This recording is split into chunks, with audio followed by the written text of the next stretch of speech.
మహాశివరాత్రి సందర్భంగా నల్గొండ జిల్లా చెరువుగట్టు శ్రీ పార్వతీ సమేత జడల రామలింగేశ్వర స్వామి ఆలయంలో భక్తుల రద్దీ కొనసాగుతోంది.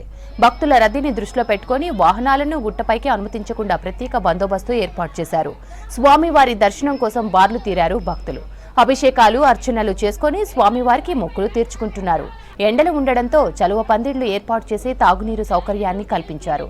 జాగారం కోసం ప్రత్యేక సాంస్కృతిక కార్యక్రమాలను ఏర్పాటు చేశారు ఆలయ అధికారులు.